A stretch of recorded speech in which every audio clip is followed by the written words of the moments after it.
Welcome to Brainwaves and Breakthroughs.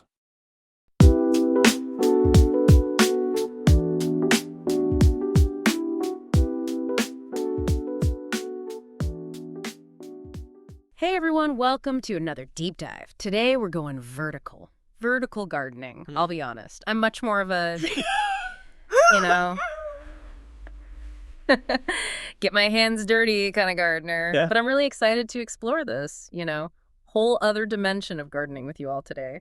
It's pretty amazing what people are doing with vertical gardening these days. Yeah, and just to give everyone a little preview, we've got some fascinating articles lined up for this deep dive from Oklahoma State University, green.org, and even some snippets on like eco-architecture and urban farming, so we're going to cover a lot of ground. It's incredible how vertical gardening is being used, not just in homes and gardens, but also in cities and buildings and all sorts of innovative ways. Yeah, I'm really curious to learn more about that, especially since, like you mentioned, this idea of vertical gardening isn't exactly new. Right. Like the Hanging Gardens of Babylon. Exactly. Seems like humans have been fascinated by, kind of like this, upward growth for centuries. That's a really cool way to put it.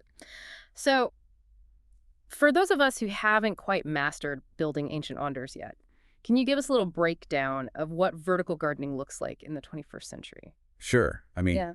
At its core, it's all about using vertical space to grow plants. So instead of spreading outwards, you're training plants to climb up. Yeah.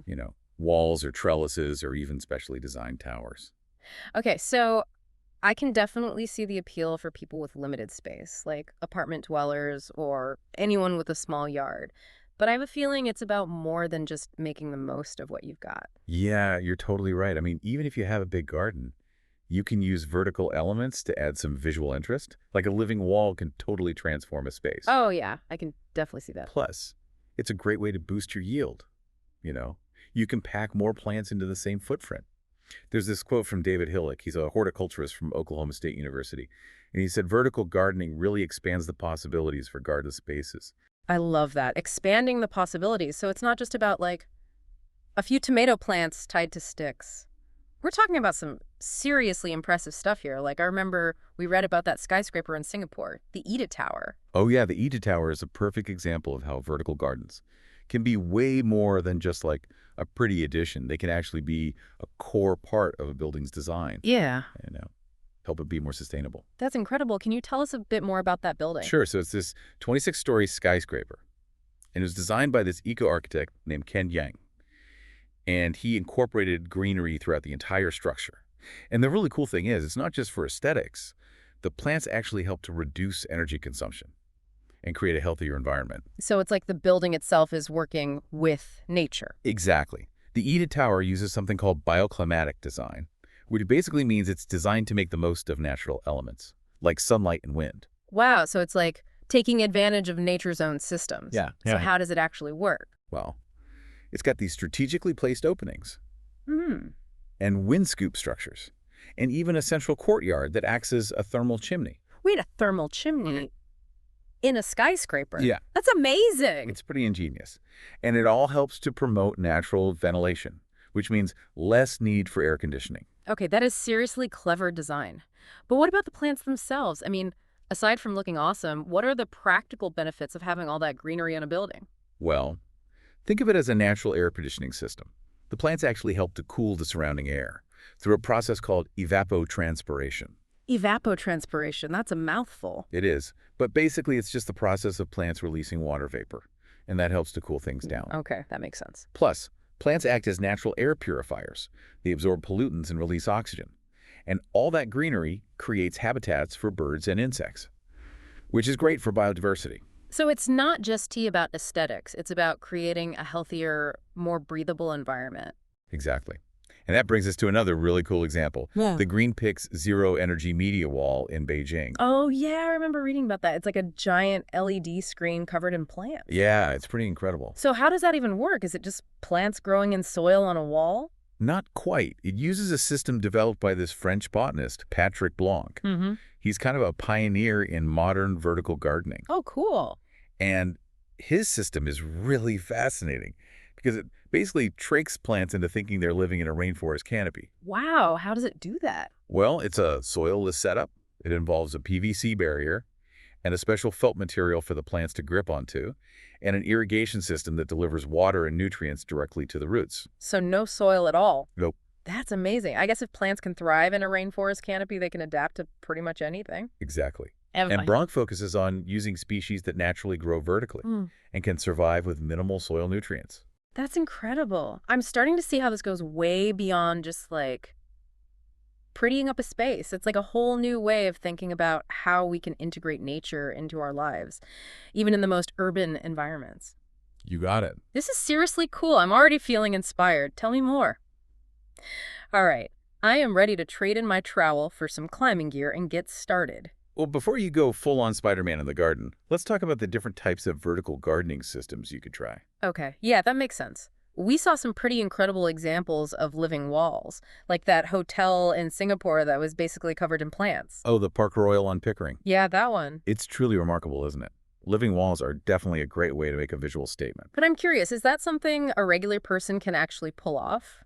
Or do you need to hire like a whole team of botanists and engineers? Well, you don't necessarily need a degree in botany to create a living wall. There are definitely some DIY options out there. But I'll be honest, they can be a bit more complex to set up and maintain. Okay, so maybe not for a beginner then? Probably not. If you're just getting started with vertical gardening, I'd recommend starting with something a bit simpler.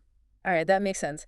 So what are some other options? I remember we talked about hydroponics and aeroponics, those systems that deliver nutrients directly to the plant's roots. Right, those are really efficient systems, Correct. especially if you're looking to maximize your yield in limited space. And you don't have to be like a commercial grower to use them, right? Not at all. There are plenty of hydroponic and aeroponic systems designed for home use. That's so cool, but I'm guessing those systems are a bit more high-tech and require some special equipment.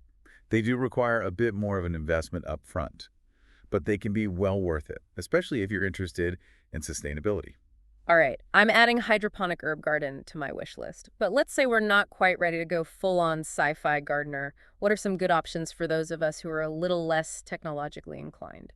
Well, you can't go wrong with a classic trellis. The good old-fashioned trellis. Exactly. Ah. It's simple, it's versatile, and it's perfect for beginners. Yeah, I've definitely seen those used for things like beans and cucumbers. Right, and you can use them in so many different ways. You can lean it against a wall, attach it to a fence, or even create a freestanding structure. And I bet you could even get creative and upcycle some materials into a trellis. Absolutely, you could use old ladders or pallets, really anything that provides support for your plants. I love that. Upcycling for the win. Any other simple systems we should know about?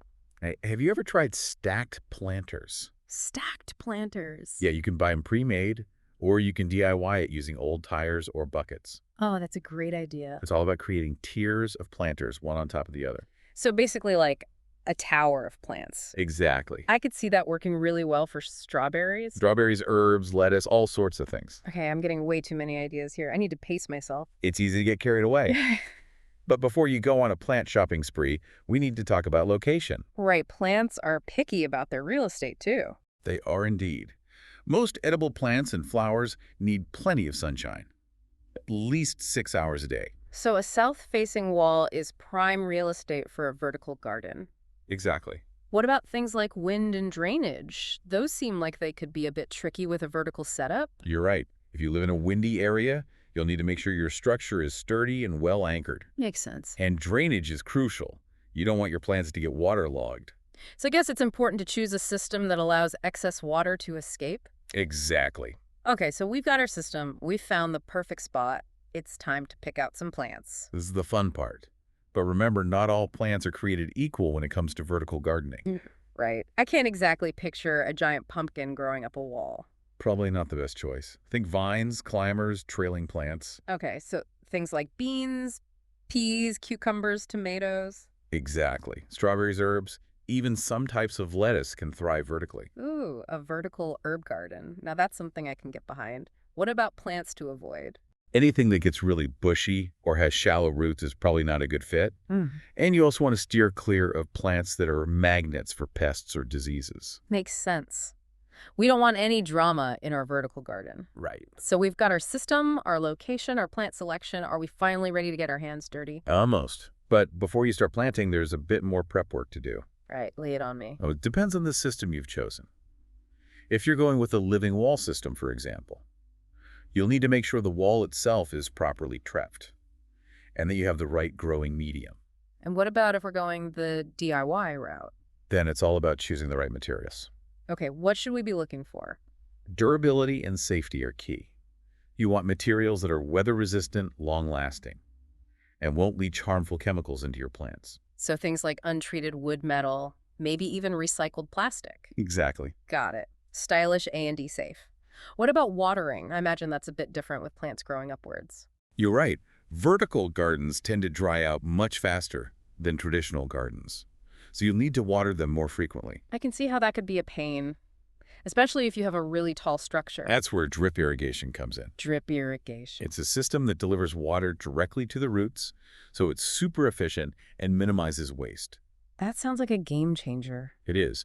You can buy drip irrigation kits at most garden centers, or you can even put together your own system using soaker hoses and timers. Okay. I'm definitely going to look into that. Anything else we need to think about in terms of maintenance? Well, just like with any garden, you'll need to fertilize your plants regularly and be on the lookout for any pests or diseases. Right. But at least there's less weeding with a vertical garden. That's one of the perks. Okay, so we've covered a lot of ground here, but before we move on, I'm curious to hear more about the history of vertical gardening. Yes. It's not just a modern-day trend. Right, we talked about the hanging gardens of Babylon. Exactly. But there are so many other fascinating examples from around the world. Okay, I'm ready for a history lesson. Well, in ancient Egypt, for example, people grew grapes on trellises to shade their homes and create a source of food. That's so cool. And in medieval Europe, monks cultivated herbs and medicinal plants on walls and in hanging baskets. So even back then, people recognized the benefits of growing upwards. It's a timeless technique. And in more recent times, we've seen a huge resurgence in the popularity of vertical gardening, driven by the urban farming movement and a growing awareness of sustainability.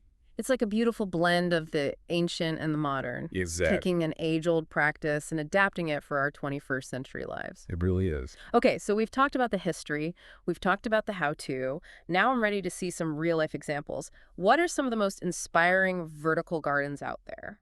Well, we have to start with the Bosco Verticale in Milan. The Bosco Verticale. It translates to vertical forest. Okay, that name alone has me intrigued. So it's not just one building, but two residential towers, completely covered in trees and plants. Wait, are you serious? There are actual trees growing on the sides of skyscrapers. You heard that right.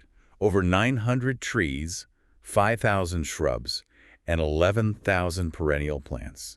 That's mind-blowing. It's a sight to behold. How is that even possible? Well, each tree has its own specially designed planter box, with an irrigation system that delivers water and nutrients directly to the roots. And there's a team of arborists who regularly check on the trees and prune them. So it's a pretty high-maintenance operation. It is, but the benefits are definitely worth it. Like what?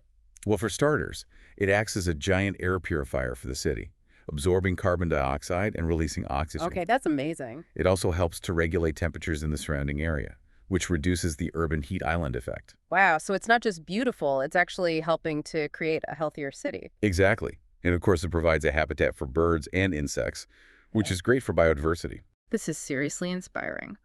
What other incredible vertical gardens are out there? That Bosco Verticale is seriously impressive. It's like something out of a futuristic dream.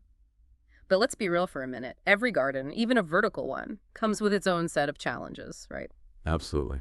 So what are some of the concerns that people have raised about vertical gardening? Well, one of the biggest ones is definitely the cost. Yeah, that makes sense. I mean, those living wall systems and hydroponics setups, they seem like they require a lot of specialized equipment and materials. Right. And even with simpler systems, Yeah. like trellises or stacked planters, there are still costs associated with buying the materials, the plants, soil, irrigation supplies. Okay, so it's not exactly the most budget-friendly hobby. It can be an investment for sure. So for those of us who aren't exactly rolling in dough, are there any ways to make vertical gardening more affordable? Definitely. That's where the DIY spirit comes in. You can upcycle all sorts of materials, like pallets, old gutters, even fabric shoe organizers, and turn them into vertical garden structures. I love that. It's all about getting creative and resourceful. So besides the cost, what are some other potential downsides to vertical gardening? Well, maintenance is another big one. Right. We talked about how vertical gardens tend to dry out more quickly. Exactly. So you need to be prepared to water more often. And I imagine there's also fertilizing, pruning, pest control. Yeah, all of that. So it's not exactly a low maintenance kind of garden. It does require some attention, so Mhm. it's important to be realistic about the time commitment. Okay, so cost and maintenance are two big things to consider. What Well, else? we also need to think about the environmental impact. Oh, yeah, good point. I mean, we don't want to create more problems while trying to solve others. Exactly. Some systems like hydroponics and aeroponics can use a lot of water and energy. So what can we do to minimize that? Well, there are a few things. You can use drought-tolerant plants, collect rainwater for irrigation, opt for solar-powered pumps, just to name a few. So it's all about making conscious choices and Yeah. but being mindful of our resource consumption. What about the plants themselves? Are there any concerns about introducing non-native species or disrupting the local ecosystem? Yeah, that's a really important consideration. It's always best to choose native plants whenever possible, or at least make sure the plants you're using aren't invasive. Right. We don't want our vertical gardens to turn into ecological nightmares. Definitely not. What about the impact on buildings? Like, could a vertical garden actually damage a structure? It's possible if it's not properly installed or maintained. The weight of the plants and the moisture could potentially damage walls or roofs. So it's not as simple as just sticking some plants on a wall. It's definitely more complex than that. If you're planning a large-scale vertical garden, it's a good idea to consult with a professional just to make sure everything is structurally sound. Yeah, okay, so we've talked about the cost, the maintenance, the environmental impact, even the potential structural concerns. It seems like there's a lot to think about before diving headfirst into vertical gardening. There is. But even with all of that, I think the benefits far outweigh the risks. There's so much potential to increase food production, improve air quality, beautify our cities, even strengthen communities. And let's not forget the pure joy of it, the connection with nature, the magic of watching things grow. Got it. So where do you see this trend heading? What's the future of vertical gardening? Well, I think we're just getting started.